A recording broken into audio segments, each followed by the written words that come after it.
Welcome to Turning Hard Times to Good Times. I'm your host, Jay Taylor, and I'm speaking to you from New York City on this, the 5th day of February 2019. I'd like to remind you each and every week I'm the author of a newsletter, Jay Taylor's Gold, Energy, and Tech Stocks. You can subscribe to that by going to miningstocks.com. I'd like to put in a plug for Chen Lin as well. His letter is What is Chen Buying, What is Chen Selling? Go to chenpicks.com to sign up for Chen's great newsletter. He focuses to a great extent on energy, biotechs, and the gold shares as well. And we also like to put in a plug for Michael Oliver, who's so kind to be with us almost every week. He's here with us again this week. OliverMSA.com. OliverMSA.com is where you go to sign up for Michael's letter. We want to encourage you to continue sending along your questions and comments, whatever they may be, to questionsfortaylor@gmail.com, questionsfortaylor@gmail.com. I also want to thank our sponsors.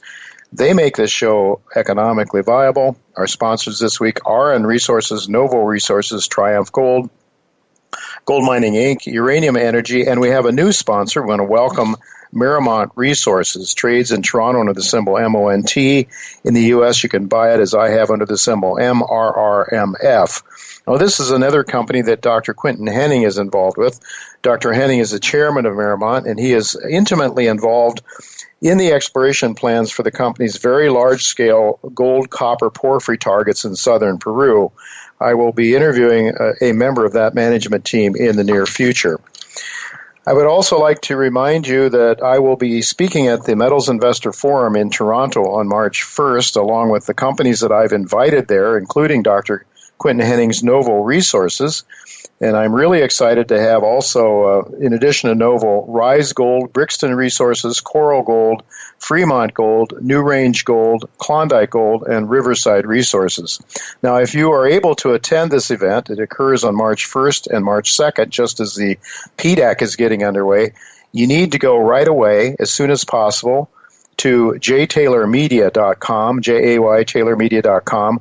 Click on the Metals Investor Forum banner and give your name and email address so that you are assured a spot at this event. As I understand, the seats are limited, and it's first come, first served. There's still spaces available, but they won't necessarily last until March 1st. I've titled today's show, Socialism Provides a Bullish Case for Gold. John Rubino, Michael Oliver, and Jim Payne are return guests this week. Nothing is more destructive to an economy and the material well-being over the longer term than socialism, which of course attempts to interfere with the natural laws of economics as given to us by our Creator. The latest example of a hell on earth created by socialism is, of course, Venezuela, but there are many more we could cite if there were time and if it were a need to do so. One would have thought that after the death of the Soviet Union, intellectuals should have learned a lesson. They should have learned and understood that socialism as an economic system forces humankind to lead a life of poverty and chaos. Of course, that is not to say that all forms of socialism are bad. Socialism, initiated from the caring heart of an individual towards another human being, is indeed a very good thing. It's a very constructive act. It can give life and hope to people who would otherwise be hopeless. For example, a mother and father who work hard and give their children not only food, clothing, and shelter, but give of their time to enrich the emotional, spiritual, and educational needs of their children, make this world a more orderly and prosperous place long into the future. So I'm not against socialism when it's directed from inside of an individual outward to those they love. But that is quite different from the propaganda of the revolutionary Marxist of the far-left Democrat Party, now like Alexandria Ocasio-Cortez or Elizabeth Warren or any number of others far left in the Democratic Party. Like all Marxists, these are people who believe you should be forced at the point of a gun to share your wealth to an impersonal state that not only cares little about the people they pretend to help, but in the process destroys the ability of a society to efficiently employ scarce resources through capitalism. And these Marxists, like all totalitarians, seek to destroy the family through all manner of sexual perversions, abortions, general immorality, including theft of private property by governments, so that the state becomes lord over all. But it will, without any doubt, lead to a hellhole every time. The good news, if there is any, in America's evolution towards socialist dictatorship is the fact that gold is the go-to asset in times of economic demise and chaos. And as I've said many times, I'm a gold bug, not because I want to see all these horrible things happen, but because the stage is set by the monetary system for horrible things. The getting off the gold standard in 1971 provided the framework for all of the nonsense, the socialism that's going on now. Well, John Rubino will be with me to talk about the phenomenon of AOC, Alexandria Ocasio-Cortez, and other socialists that are now gaining a great deal of popularity, especially among the youth, who have not been taught anything about the virtues of capitalism by their largely Marxist indoctrinated professors. Right after our first commercial break, I will be talking to Jim Payne. He's the president and CEO of Dynacert. That's a company whose hydrogen technology is paving the way for carbon fuel savings and vast reduction of carbon emissions from internal combustion engines. The markets are enormous for this company, I believe, and the economics look very compelling. After some difficulties a year or two in the past, it looks like this company may be ready to start a very positive run now, so I'm eager to hear what Jim Payne has to say right after our first commercial break. But right now, I'm really pleased to tell you that Michael Oliver is with us once again. Thanks for joining me, Michael. Good to be back, Jay. Always good to have you, and it's always good to tell our people it's OliverMSA.com, OliverMSA.com, to catch up with what Michael's doing. There's some free stuff there, and it's also the place you can go to sign up for his excellent newsletter, which includes not only the more comprehensive one, but one that is focused on gold and silver as well.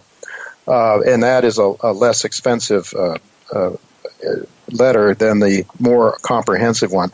Well, Michael, the equity markets seem to have defied gravity once again, especially since Chairman Powell has backed away, seemingly capitulating to the hissy fit that was being thrown towards the end of the year by Wall Street.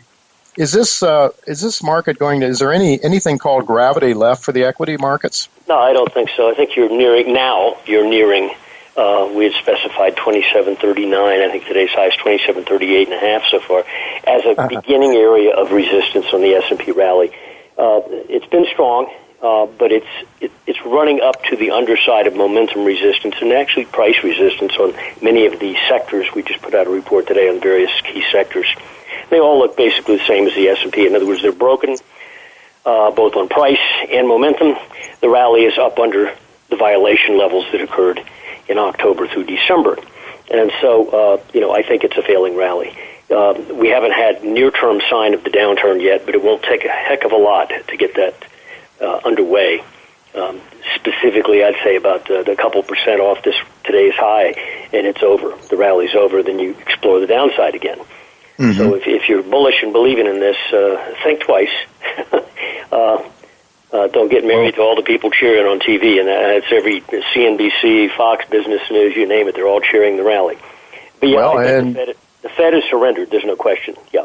All right. So the Fed has surrendered. So if we start to see the decline in the price of in the equity markets, you're going to see them screaming and hollering for more easy money, right? Right. But I think the investor preference shift is now fully underway, and smart money is not trusting the stock rally. The bullion crowd might be, but the smart money is moving out. And the evidence of that is the continued firm gold market, the continued steady firm T-bond market, and also a very subtle thing, consumer staples sector is traditionally a defensive sector. Well, we want to own the toilet paper makers, so to speak. Yeah, sure. It's hardly a place to be in the bull market, but how come it's behaving so well? Last week it was up more by a full percent than the S&P. How come smart money is moving into an alternative or a defensive sector despite the rally? In other words, somebody doesn't trust the rally, and I'll go with those somebodies. I agree with them. Yeah.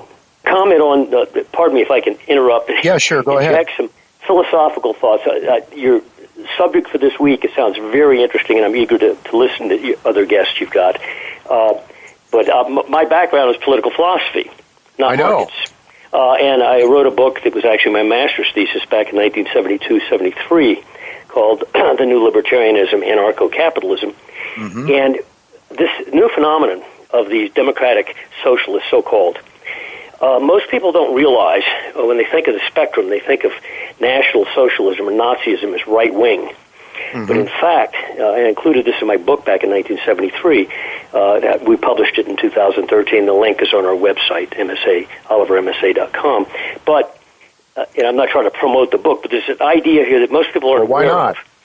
Fascism, which is a variant of socialism, actually. In fact, National Socialism is what the Nazi Party was, came from Mussolini. Mussolini, and we're talking way before the war now, was the chief editor of the largest socialist publication in Italy, in Italy. Okay, he altered socialism slightly by saying instead of taking the means of production and seizing them, we'll allow you, the owner of the business, to continue making your steel or whatever you make, but under our control. The government will effectively own you, but without owning you. So you still own the deed, but we direct the cost of labor, the production output, et cetera, et cetera. So in fact, it's a form of socialism without taking the deed away. That was his subtle variant. And the worst kind. Hitler adapted that. Well, what do we have today? They don't seize the deed of the companies, but they regulate everything to the point where it's effectively offshoot of the government. So these people, the democratic socialists, are in fact very, very close intellectually to fascism, the original, which is nothing but a variant of the original socialism. In fact, there is a linkage. Back during the Roosevelt administration, Hitler, or way before the war now, Hitler wrote a letter to the editor type thing, praising the Roosevelt post-depression response to the Depression, all his stimulus things and so forth. Hitler praised it, again, before the war started. And many of the people who surrounded Roosevelt at the time, his intellectual bulwark around him, not department heads, but people who he interchanged ideas with, wrote articles and articles praising Mussolini's ideas of socialism. So the notion of the democratic socialists today, and they renounce fascism, and yet they are almost a perfect reflection of Mussolini. In fact, if you took Mussolini's writings and eliminated his name from them, most of these people would praise what they were reading. Right. So it's a very that's exactly time. Right. That's exactly right. So the left is calling Trump a fascist, and in fact, their policies are fascistic. Is their policies, absolutely. All right, no question. Michael, with a minute left, then, how the gold market's looking? You know, we're looking, I think you had talked about the possibility of taking out 5-year highs sometime in the near term. Do you think that's still a possibility? In the last weekend report, we pulled back and said, well, listen, we've had a nice move from when we made that statement. It was above $12.40 in gold. It's gone up to $13.25. And we've paused here. It's possible that we're wrong in the sense that by February 20th, we won't take out $13.92, which is the highest trade of the last 5 years. But if we congest here, basically in the 1300s, low to middle 1300s, without taking out that level during the month of February, I think that it's probably a pause before the breakout that occurs in March. And so we'll have been wrong on the timing in terms of trading days, but not wrong on the basic thrust of the market. So I'm still quite bullish on gold, whether it makes it in 50 trading days through those highs or whether it just sits here and growls. I think it's setting up to go through those highs, period. All right. The markets should be setting up very nicely for our gold shares, too, I would think. The gold shares have behaved incredibly in the last several weeks relative to gold, and people should heed that. They are the place to be. All right. Well, thank you very much, Michael. Once again, for sharing your thoughts, and especially the ones on the economic and political philosophy. Very interesting and certainly insightful. And your book, don't worry about. It's not a shameless plug. It's fine. We like people to read your book. I've read it. It's excellent in terms of helping people understand what's really going on now above and beyond the rhetoric.